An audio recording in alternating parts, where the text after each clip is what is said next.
안녕하세요. 오늘은 제가 그동안에 출간해 왔던 책에 대한 소개를 해볼까 합니다. 주로 책의 내용은 우리말 어원, 그리고 전국 방언 지도를 통한 전국 사투리의 뿌리에 대한 해설서가 주된 내용입니다.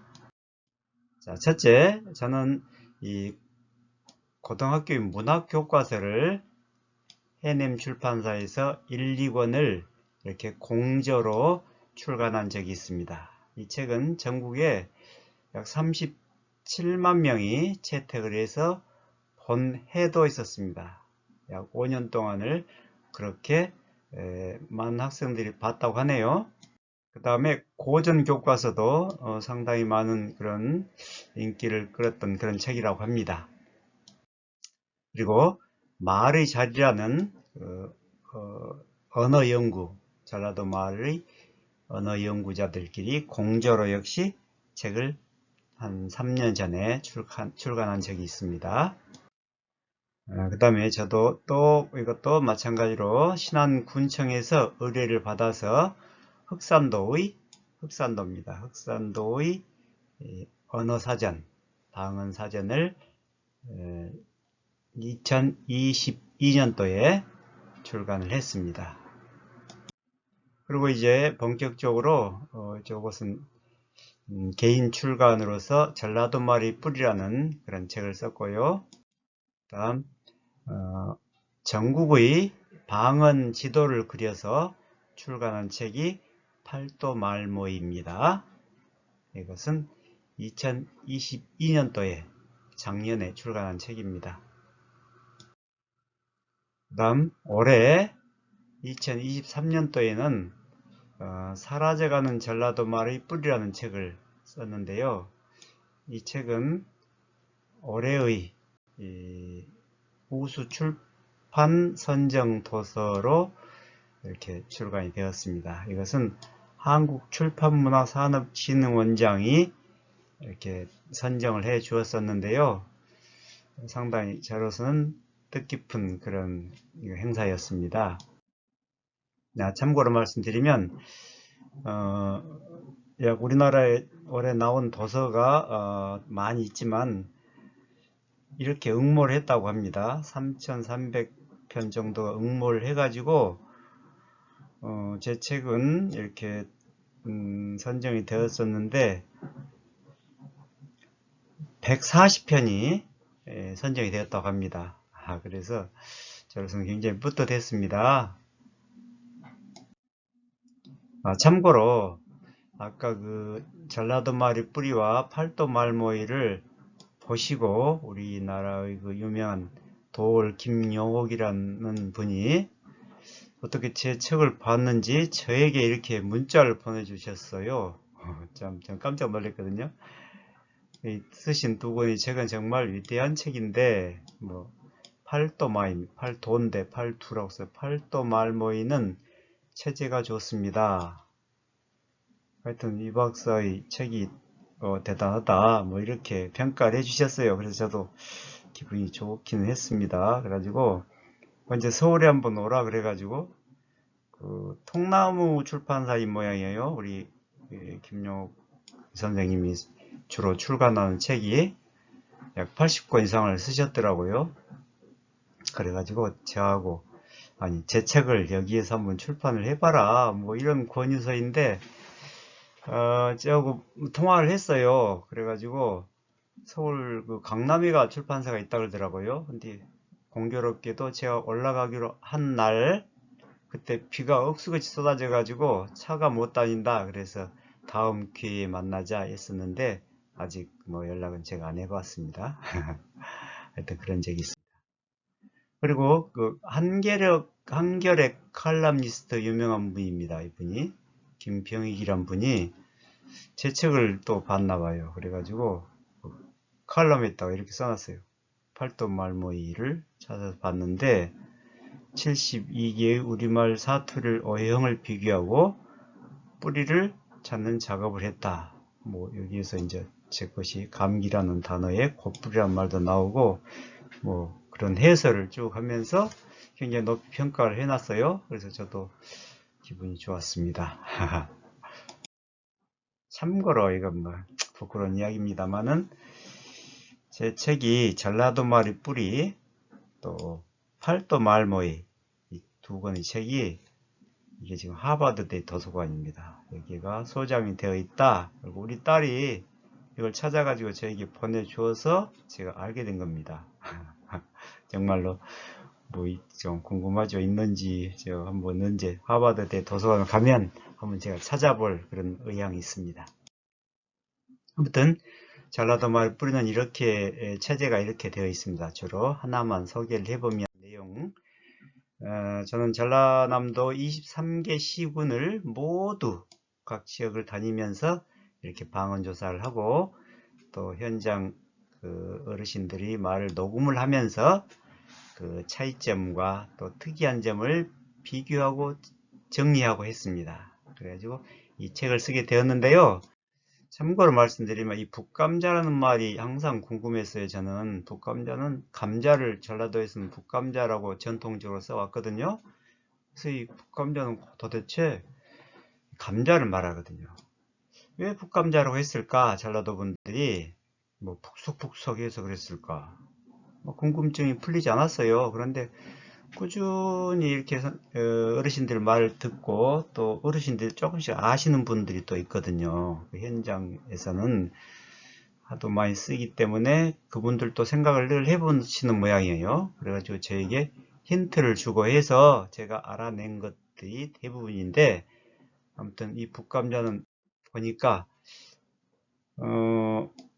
신기하게도 이렇게 전라도의 서쪽 지역에서는 이걸 북감자라고 많이 했고 동쪽 지역에서는 이걸 하지감자라고 많이 했답니다. 실제 제가 동부 지역에 사는데 저는 하지감자라만 썼지 북감자는 아예 들어보지도 못했어요. 당시에는.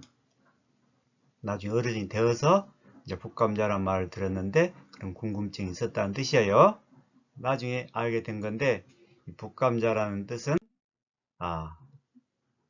북쪽에서 온 감자다. 이것을 나중에서 밝혀내고 정말로 가슴이 뿌듯했습니다. 북쪽에서 온 감자. 고구마는 남쪽에서 주로 왔다고 알고 있고 실제 그랬답니다. 고구마는 일본에서 온 것이고 하지감자는 저 북쪽 중국에서 온 감자를 이 감자죠. 감자, 하지감자, 북감자. 그래서 이 북쪽에서 온 감자다. 고구마는 남감자라고 많이 했습니다. 남감자. 그래서 북감자는 도대체 어떻게 생긴 말이고 또 그 유래는 무엇이고 이런 것을 제가 한번 밝혀보려고 쓴 책이 바로 전라도 말의 뿌리라는 책입니다. 또 하나 이 소리라는 그런 말을 쓰거든요. 전라도에서는 소리 바로 부추입니다. 부추. 부추 마찬가지로 늘 궁금했죠. 소리라는 말이. 그랬는데 소리는 이제 저만 이렇게 이야기한 게 아니고 또 여러 학자들도 이 소리에 대한 이야기를 꾸준히 해왔어요. 그런데 또 명확하지는 않지만 이 소리는 이제 대체로 다수설입니다. 많은 학자들이 지금은 이렇게 정평이 나 있습니다. 소리 어떻게 생겼냐? 역시 서울도 보니까요. 저는 동부 지역이라 이걸 갖다가 소불이라고 했어요. 소불. 소불 여러분들 잘 안 들어보셨죠? 이것은 뭐 한두 사람이 쓰는 게 아니고 이쪽 동부 지역의 사람들은 모두 이걸 소불이라고 해요. 소불. 그리고 여기는 서부 지역에서는 솔이라고 하는데 솔은 과연 무슨 뜻이냐 보니까 솔은 아주 가느다랗다.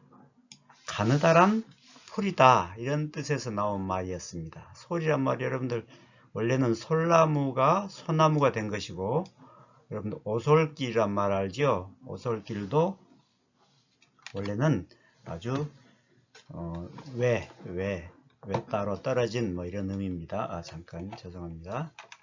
그래서 외솔길이 이렇게 오솔길로 된 것인데 이 솔은 역시 길 중에서도 가느다란 그런 넓은 길이 아니고 좁은 길, 그래서 오솔길이 된 것인데요. 이런 방식으로 원래는 소울풀, 가느다란 풀이 이렇게 음운 변이를 거쳐서 마지막 소울이 된 겁니다. 그래서 소풀, 소불, 아까 방금 말했듯이 전라도 동부 쪽에서는 소불이라고 하는데 이것이 나중에 이렇게까지 줄어들게 된 거죠. 소울까지. 그래서 전라도는 소울지라고 많이 합니다. 소울지는 지라는 말은 김치죠. 김치, 신건지, 무수지 뭐 이렇게. 그래서 저는 이제 궁금한 점이 뭐였냐 그러면요. 전라도에서는 소불이라고 하고 소울이라고 하는데 그럼 경상도 쪽에서는 뭐라고 할까? 그래서 제가 직접 방언 조사를 이렇게 다녀봤는데요. 자, 방금 말했듯이 이쪽이 지금 소불이란 말입니다. 그럼 이 경상도 쪽 이쪽에는 뭘까? 궁금했어요. 그래서 제가 경상도를 직접 가서 조사를 한 내용이기도 하고 또 국립국원에서 정리해 놓은 그런 자료를 합한 것이기도 합니다. 이 지도는 제가 그려본 것인데요. 방금 여기가 지금 소불이에요. 남해도 소불을 썼습니다. 대부분의 사람들이 다 소불이라고 하거든요. 그런데 이게 신기하죠. 여기는 뭐라고 했을 것 같아요? 바로 경상도에서는 소풀이라고 합니다. 소풀.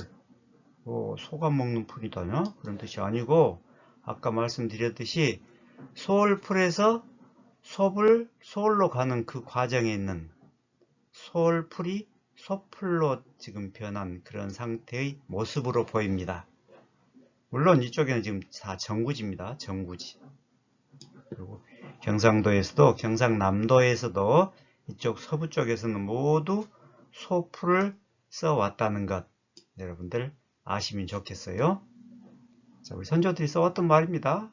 이 동네 사람들이 뭐 누구는 뭐 소불 그렇게 하지 않고 그냥 대부분 다 소풀이라고 했어요. 근데 이제 요즘 와서는 이걸 이 흐름을 그 정구지라는 말을 그 세력이 아주 왕성하기 때문에 지금은 이쪽 부분들도 대부분 또 정구지를 쓰더라고요. 그런데 제가 한 20년, 25년 전에 방언 조사를 갔을 때는 다 소풀을 썼습니다. 이쪽이 소불이고요. 참 재밌죠? 아까 제가 그 어떤 변화의 과정을 설명했을 때 그것과 일치합니다. 소울풀, 소풀, 소불, 소울. 자, 이것이 이제 궁금해서 제가 그러면 우리나라는 저 위쪽에는 어떻게 쓰일까?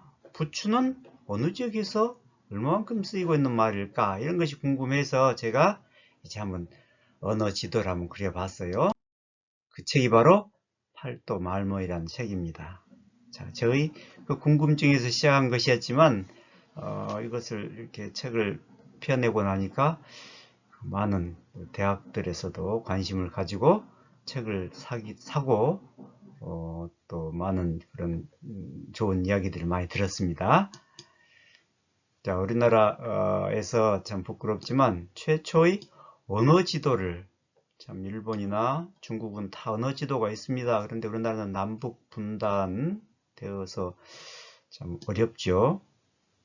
그런데 이 북한의 자료는 제가 북한 이주민들을 차례차례 다 만나서 방언 조사를 하고 또 그 이전에 우리 선학분들께서 이미 자료 정리를 잘 해 놓으셨어요. 이런 것들을 총합해서 제가 그 통계를 내고 해서 지역별로 도별로 이렇게 대표되는 언어를 선정해서 남한 지도와 합한 겁니다.